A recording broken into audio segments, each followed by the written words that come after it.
ilmu dan pengetahuan dalam penggunaan tempat persembunyian sama ada semula jadi ataupun buatan manusia di medan secara berkesan. Oleh itu, ia dapat dilindungi dari dikesan atau dilihat oleh pihak musuh.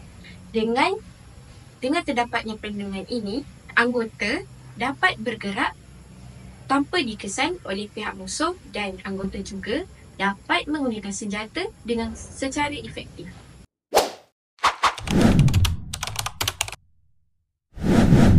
Seterusnya, pakaian dan kelengkapan perseorangan. Yang pertama, pakaian. Cara pemakaian tersebut adalah berlainan mengikut tugas dan keadaan semasa. Manakala, peralatan yang dibekalkan juga hanya digunakan mengikut tugas dan keadaan semasa. Yang kedua, topi hutan. Reka bentuk topi hutan yang tidak mempunyai bentuk yang khusus sangatlah baik untuk penyamaran semasa di medan. Topi hutan ini ringan dipakai dan mampu melindungi muka anggota yang memakainya dari pancaran matahari. Ketiga, baju. Baju hendaklah dipakai dengan lengannya dilepaskan ke bawah dan butang di pergelangan hendaklah dikancing dengan kemas untuk melindungi kedua-dua tangan. Yang keempat, seluar. Seluar hendaklah longgar supaya anggota dapat bergerak dengan bebas. Akhir sekali, kasut kombat. Kasut kombat memberi perlindungan yang baik kepada kaki. Tali kasut hendaklah diikat sampai ke atas, kecuali ketika berada di dalam sungai atau tugasan di perairan.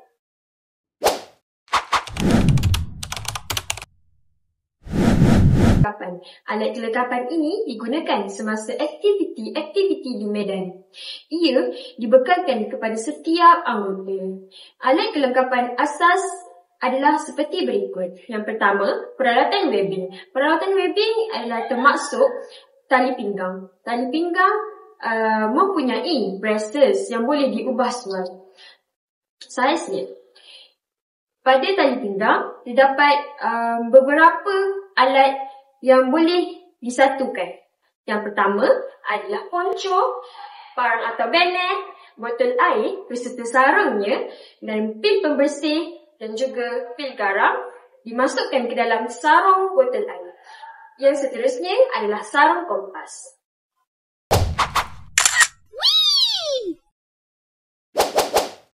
Alat ihtiar hidup merupakan salah satu peralatan webbing.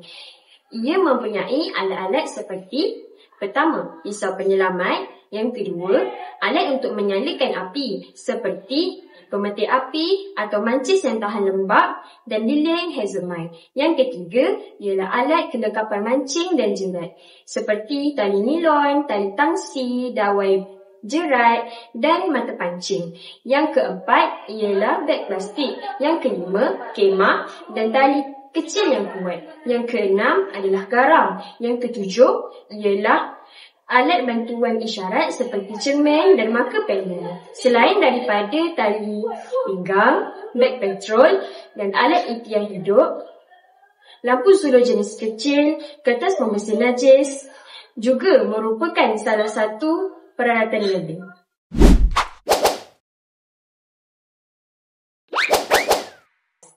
Kelengkapan di dalam beg kalas ialah seperti yang berikut. Yang pertama, ransum, mestin, dapur dan lilin hazemite. Yang kedua, tuala. Yang ketiga, perkakas tidur termasuk peneduh, alas tanah, kelambu dan selimut. Yang keempat, alat pencuba, sabun, berus dan ubat gigi. Yang kelima, tali simpanan kasut kombat. Yang keenam, bateri lampu suluh simpanan. Yang ketujuh, batu asah. Yang ke-8, sepasang baju simpanan. Yang ke-9, seluar dan baju sukan serta baju sejuk.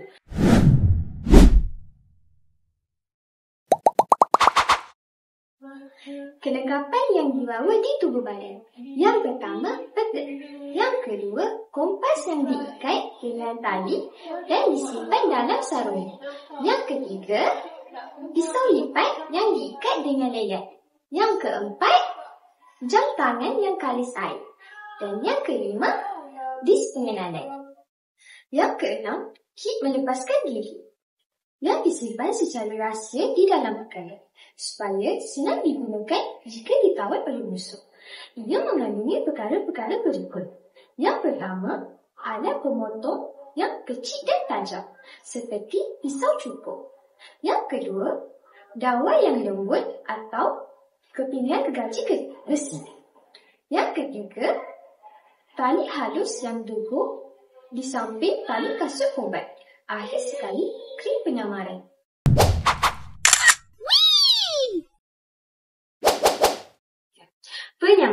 Penyamaran mestilah diambil perhatian oleh setiap anggota ketika di medan, sama ada tugas operasi atau latihan. Ianya bertujuan untuk mengelakkan sesuatu objek dari dikesan. Oleh itu, prinsip asas penyamaran yang meliputi bentuk, warna cahaya atau perbezaan mestilah disamarkan dan disamakan dengan keadaan sekelilingnya supaya ianya sukar untuk dikesan atau dilihat terutamanya oleh pihak musuh.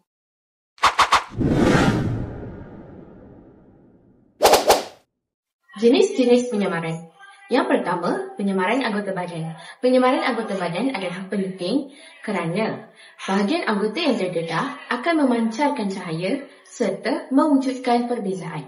Perbezaan dapat diatasi dengan menyamarkan bahagian anggota badan yang terdedah, terutamanya muka dan tangan, sama ada menggunakan krim penyamaran, lumpur atau arang mengikut kesesuaian keadaan. Yang kedua, pakaian dan peralatan bertujuan untuk mengubah bentuk asalnya pakaian dan peralatan serta menyukarkan untuk dikesan.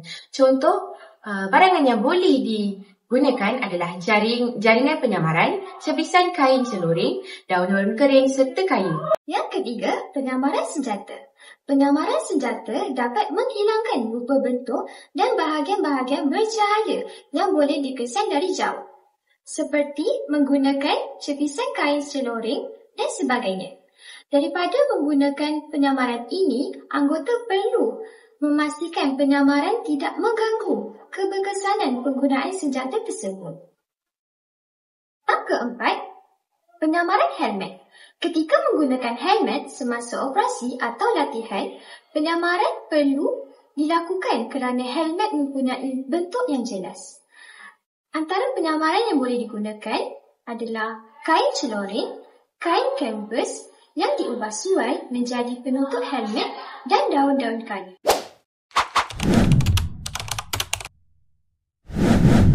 Perlindungan dan penyembunyian perseorangan. Seorang anggota terlatih hendaklah bijak dalam memilih kedudukan perlindungan dan penyembunyian yang membolehkannya mempunyai ruang pemandangan atau pemerhatian yang luas, lengkuk tembakan yang sesuai dan menyukarkan pihak musuh mengesannya. Antara cara-cara memilih perlindungan dan penyembunyian, yang pertama, beri celah-celah penyembunyian. Yang kedua, elakkan melihat dari atas penyembunyian. Dan yang ketiga, elakkan mengambil perlindungan di kawasan yang terasing. Dan yang terakhir, elakkan berjalan di garisan langit yang cerah.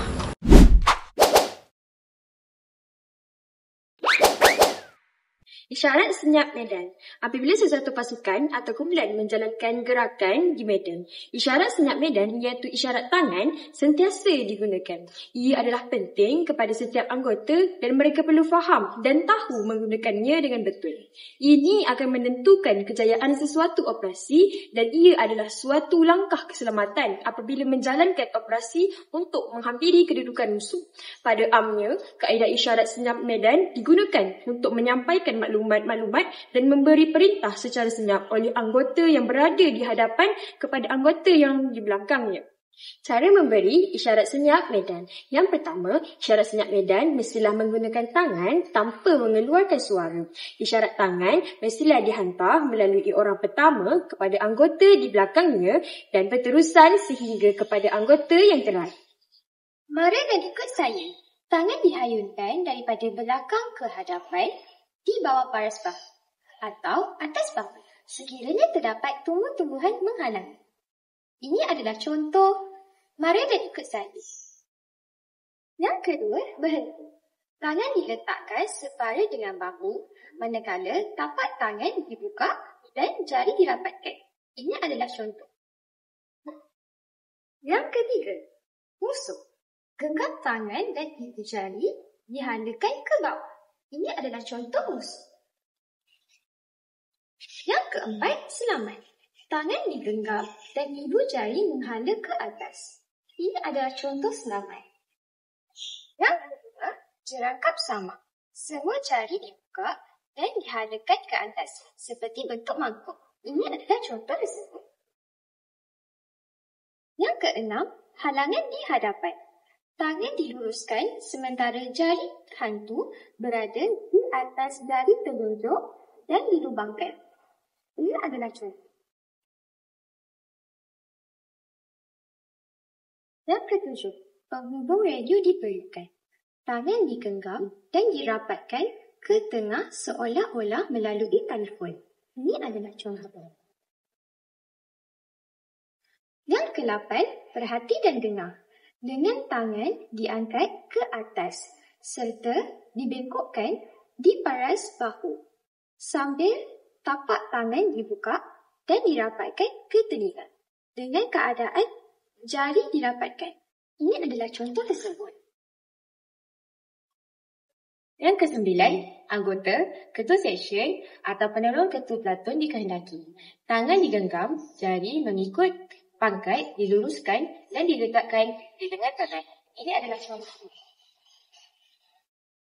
Yang ke-10, ketua pelaton dikehendaki. Tangan digenggam, jari telunjuk diluruskan dan diletakkan di atas bahu. Ini adalah contoh. Yang ke-11, ketua company dikehendaki. Tangan digenggam dan diletakkan di atas bahu. Seperti contoh. Yang ke-12, senjata M203 Multiple Grenade Launcher MGL dikehendaki. Tangan digenggam serta jari telunjuk dan kelingking diluruskan menghala ke atas, manakala tapak tangan menghala ke hadapan, seperti contoh. Yang ke-13, senjata bantuan dikehendaki. Tangan digenggam dan diangkat ke paras bahu, manakala tapak tangan menghadap ke hadapan, seperti contoh. Yang ke-14, kumpulan rifle dikehendaki. Tangan diangkat di paras bahu dan tangan digenggam serta jari telunjuk dan jari hantu diluruskan membentuk huruf V dan tapak tangan menghala ke hadapan. Seperti contoh. Yang ke-15, kumpulan tinjau dikehendaki. Tangan diangkat di paras bahu dan digenggam serta jari telunjuk diluruskan menghala langit dan tapak tangan menghala ke hadapan. Seperti contoh. Yang ke-16, mortar 60mm dikehendaki. Tangan diangkat di paras bahu dan digenggam serta jari telunjuk, kelingking dan ibu jari diluruskan membentuk seperti tungku dan tapak tangan menghala ke hadapan. Seperti contoh. Yang ke-17, pengesan jejak dikehendaki. Tangan diangkat di paras bahu dan tangan dibuka menghadap ke hadapan, manakala jari telunjuk dan ibu jari bertemu membentuk huruf O. Seperti contoh. Yang ke-18, anjing pengasan dikehendaki. Tangan diangkat di paras bahu dan tangan digenggam, manakala 3 jari dikeluarkan, iaitu jari kelingking, jari hantu, jari telunjuk dan dirapatkan menghala ke atas. Tapak tangan pula menghala ke hadapan, seperti contoh.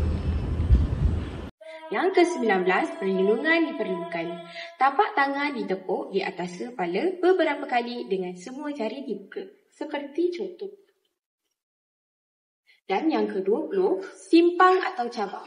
Senjata diletakkan, tangan diletak melintang, senjata seperti huruf T dan tapak tangan menghala ke bawah, seperti contoh. Yang ke-21, barisan melintang. Kedua-dua tangan didepakan dan tapak tangan menghala ke bawah, seperti contoh. Dan yang ke-22, rumah atau pondok di hadapan. Tangan dan senjata anggota dibawa atas kepala dalam keadaan membentuk seperti bumbung rumah atau huruf V terbalik. Seperti contoh. Yang ke-23, sungai. Luruskan tangan di paras bahu, tapak tangan menghala ke bawah dan jari digerak-gerakkan seolah-olah gelombang. Seperti contoh. Yang ke-24, binatang buas. Bengkokkan sebelah kaki dan tapaknya menghala ke belakang, seperti contoh. Yang ke-25, menjaga jarak. Angkat tangan di paras bahu dan tepuk peha tanpa bunyi, seperti contoh. Yang ke-26, pusing ke belakang, tangan diluruskan ke bawah di paras pinggang dan pusing ikut muka jam, seperti contoh. Yang ke-27, mengambil kedudukan. Tangan dibengkokkan ke dada dan jari dirapatkan. Tapak tangan menghala ke bawah serta digerakkan keluar dan ke dalam, seperti contoh. Yang terakhir adalah serang hendak. Tangan diangkat di paras bahu dan dihadakan ke hadapan sedikit, manakala 5 jari dibuka sedikit seperti membentuk mangkuk dan tapak tangan menghala ke hadapan, seperti contoh.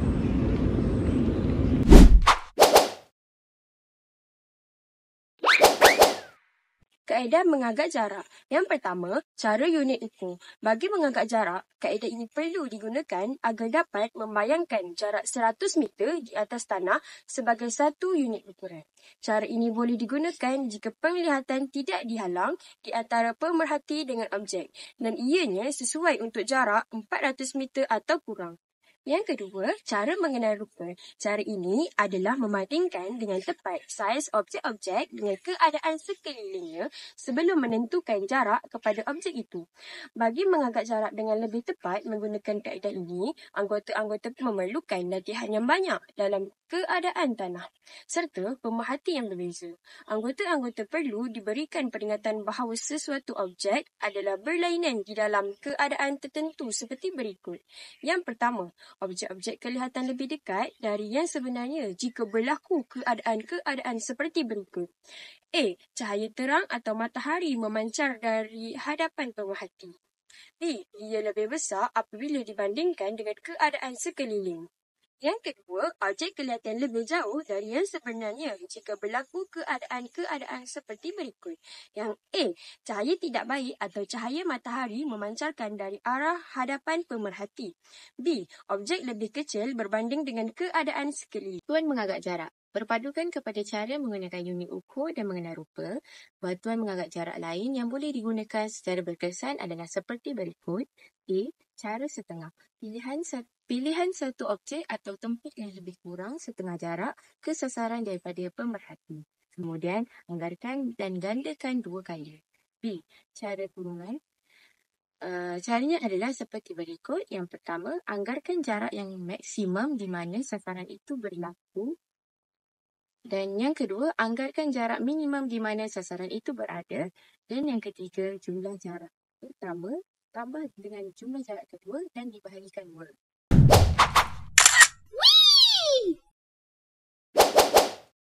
Menunjuk sasaran. Sesuatu keadaan tanah jika telah dibentuk dengan susun cara lengkok tembakan masing-masing, ianya akan memudahkan ketua seksyen atau penembak menunjukkan sesuatu sasaran yang terdapat di kawasan tanggungjawabnya.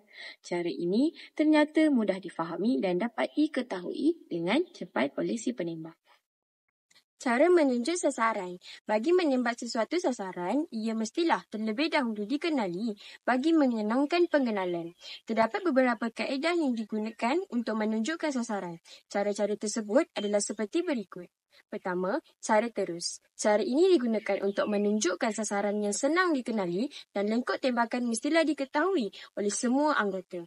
Ini termasuk paksi lengkok dan menunjukkan sepadan lengkok kiri dan kanan. Pertama, beri jarak untuk menunjukkan beberapa jauh hendak dipandang. Kedua, beri arah mengikut cara yang ditunjukkan di lengkok tembakan. Yang ketiga, terangkan jenis sasaran. Penerangan adalah ringkas tetapi tepat. Contoh cara terus adalah seperti berikut. 250, setengah kanan, pondok kecil. Yang kedua, cara tanpa panduan. Bagi sasaran yang susah dikenali, cara terus boleh digabungkan bersama cara tanda panduan seperti berikut. Yang pertama, beri jarak kepada sasaran. Yang kedua, pilih sesuatu tanda panduan untuk digunakan sebagai paksi. Dan yang ketiga, beri arah sebagaimana cara terus. Dan yang keempat, terangkan jenis sasaran.